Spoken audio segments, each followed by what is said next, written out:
I'm titling this 8-ball problem solving because I'm going to discuss a couple of different strategies that you can employ in your 8-ball game to both solve problems that you have on the table and also creating problems for your opponent. When the best players in the world play 8-ball at its highest level, the break and run out percentage is still only somewhere around 45 to 50%. That means that half of the time, even the best players in the world have to be able to solve problems. They have to be able to play strategic 8-ball in order to win.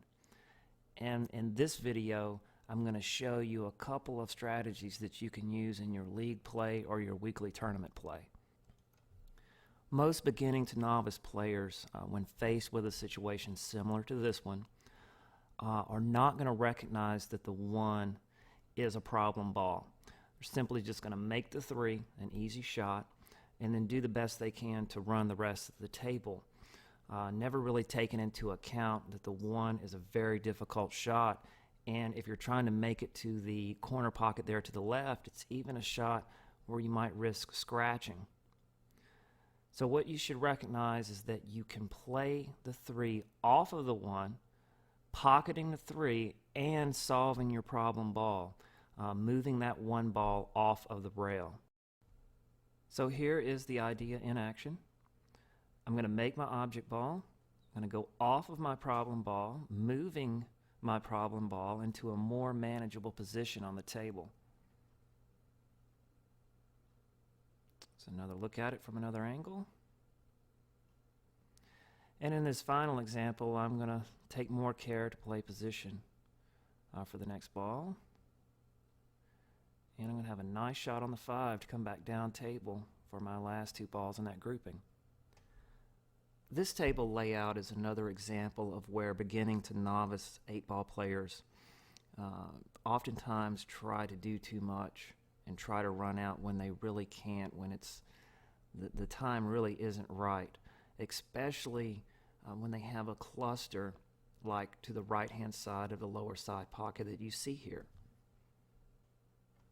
Really, the better thing to do, instead of just simply pocketing the 9, is going off of the 6 into the side pocket with the 9, and then pushing the 6 ball into the 1, creating a cluster for your opponent. And here's an example of it. So I'm going to roll the 4 into the 15, and I've just created a problem for my opponent. Here's another look at it.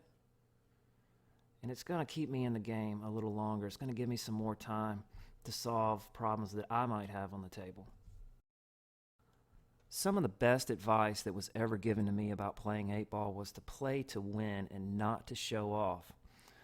I've always tried to gear my mind towards managing the percentages. I don't want to go for a run out where I may have a 10% chance of doing it.